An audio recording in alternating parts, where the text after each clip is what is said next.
एक नई कहानी देखने के लिए चैनल को सब्सक्राइब करें और बेल आइकन दबाना ना भूलें। ये कहानी है रामपुर नामक गांव की, जहां मोहन अपनी पत्नी पार्वती के साथ रहता था। दोनों गणेश भगवान के बहुत बड़े भक्त थे। मोहन बहुत ही गरीब था। वो अपना और अपनी पत्नी का पेट पालने के लिए मेहनत मजदूरी करता था। गणेश चतुर्थी आने वाली थी तो उसकी पत्नी मोहन से बोली, सुनो जी, गणेश चतुर्थी आने वाली है और हमारे पास इतना भी पैसा नहीं है कि गणेश जी की स्थापना कर सके। हमारा तो बड़ी मुश्किल से घर चलता है। पता नहीं गणेश जी कब हमारे घर आएंगे। मेरा बहुत मन है इस साल हम गणेश जी पूजा धूमधाम से करें। क्या करूं भाग्यवान, मुझे कहीं मजदूरी भी नहीं मिल रही है और न ही मेरे पास खेत है जिससे मैं अपनी खुद की खेती कर सकूं। ठीक है, चलो मैं काम पर चलता हूं, देर हो गई तो सेठ जी काम नहीं देंगे। इतना बोलकर मोहन काम के लिए निकल जाता है और सेठ लालाराम के पास आता है। माफ करना सेठ जी, थोड़ी सी देर हो गई, मैं अभी काम चालू करता हूं। मोहन, तुम्हें काम चालू करने की कोई जरूरत नहीं है। मैंने शहर से ट्रैक्टर मंगाया है। जितना तुम पूरे दिन में काम नहीं करोगे उतना ये 1 घंटे में काम पूरा कर देगा। नहीं नहीं सेठ जी, मुझे काम से मत निकालिए। सेठ जी ने तो मुझे काम से निकाल दिया, अब मैं क्या करूंगा, कैसे अपना घर चलाऊंगा। ये सब सोचते हुए मोहन जंगल के रास्ते बहुत दूर तक आ चुका था कि तभी उसे एक पंडित जी दिखे तो उसने उन्हें प्रणाम किया। उठो बेटा, बात क्या है बेटा, तुम इतने घने जंगल में क्या कर रहे हो?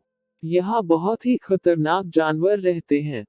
पंडित जी, मैं एक गरीब मजदूर हूँ, मजदूरी करता हूँ, लेकिन अब मेरे पास ना तो कोई काम है न ही पैसा।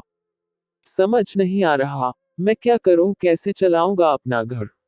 फिर पंडित जी को मोहन पर दया आ जाती है और मोहन को जादुई टमाटर देते हैं। ये पंडित जी कोई और नहीं बल्कि भगवान गणेश जी थे। ये लो बेटा, ये टमाटर जादुई है, अपने घर के आंगन में लगा देना, फिर देखना जादुई टमाटर का कमाल। पंडित जी से टमाटर लेकर मोहन वहां से चला आता है और अपने घर आकर अपने पत्नी को टमाटर के बारे में बताता है। पार्वती, सेठ जी ने मुझे काम से निकाल दिया है। फिर मैं जंगल के रास्ते बहुत दूर निकल गया था। मैं इतना परेशान था कि मुझे पता ही नहीं चला कि मैं कितनी दूर आ गया हूँ। फिर मुझे एक पंडित जी मिले और मुझे ये जादुई टमाटर दिए हैं। उन्होंने कहा है कि इसे ले जाकर अपने घर के आंगन में लगा देना। तो इसे मैं कहाँ लगाऊं, समझ नहीं आ रहा है। क्या जादुई टमाटर? सच में? लेकिन हम इसे कहाँ लगाए जी? हमारे पास तो इसे लगाने के लिए खेत भी नहीं, अब हम इसे कहाँ पर लगाएंगे? थोड़ी सी भी जमीन होती तो आज हमें भूखे पेट नहीं रहना होगा पड़ता। अरे हाँ, घर के पीछे जो थोड़ी सी जगह है वही लगा देते हैं। टमाटर लगाकर दोनों पति पत्नी सोने चले जाते हैं और रातों रात टमाटर उग जाता है। सुबह सुबह में दोनों पति पत्नी देखते हैं तो टमाटर का पेड़ टमाटर से भर गया है। यह देखकर मोहन बहुत खुश हो जाता है। हे भगवान, आपका बहुत बहुत धन्यवाद। देखो पार्वती, पंडित जी की बात सच हो गई। पंडित जी ने कहा था कि टमाटर का कमाल देखना, ये तो सब सच हो गया। अब मैं इसे बेचकर अपना घर चला सकता हूँ और हम गणेश जी की पूजा भी करेंगे इस बार। हाँ जी, सच कहा आपने। जाओ टमाटर बेच के आओ। ठीक है, मैं अभी जाता हूँ। टमाटर ले लो, टमाटर 20 रुपए किलो। टमाटर ले लो, टमाटर 20 रुपए किलो। टमाटर ले लो, टमाटर। क्या बात है बेटा, टमाटर बहुत ही सस्ता दे रहे हो, सड़ा गला तो नहीं है ना? नहीं माँ जी, ये मैंने अपने घर पर ही उगाया है, आपको इससे अच्छा और सस्ता टमाटर कहीं नहीं मिलेगा। सभी लोग टमाटर देखते हैं। सच में टमाटर ताजा और अच्छा रहता है। फिर कोई 2 किलो, कोई 3 किलो, कोई 1 किलो ले लेता है।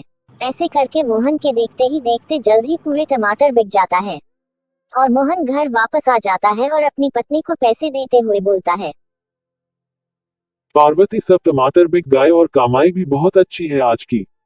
ये देखो आज की कमाई। अरे वाह, 1 दिन में ही इतनी कमाई हो गई जी। गणेश भगवान ने सुन ली मेरी। फिर दोनों खुशी से रहते हैं और अगले दिन मोहन सुबह फिर से निकल जाता है टमाटर बेचने। अगले दिन दुगनी कमाई होती है। फिर दोनों गणेश चतुर्थी की तैयारी करने हैं और गणेश जी के लिए पंडाल सजाते हैं। फिर गणेश जी की पूजा बड़ी ही धूमधाम से मनाते हैं। आरती कर ही रहे थे कि गणेश जी ने दर्शन दिए और उनका धन धान्य से घर भर दिया। दोनों पति पत्नी धन्य हो गए और अपना जीवन खुशहाल पूर्वक बिताने लगे।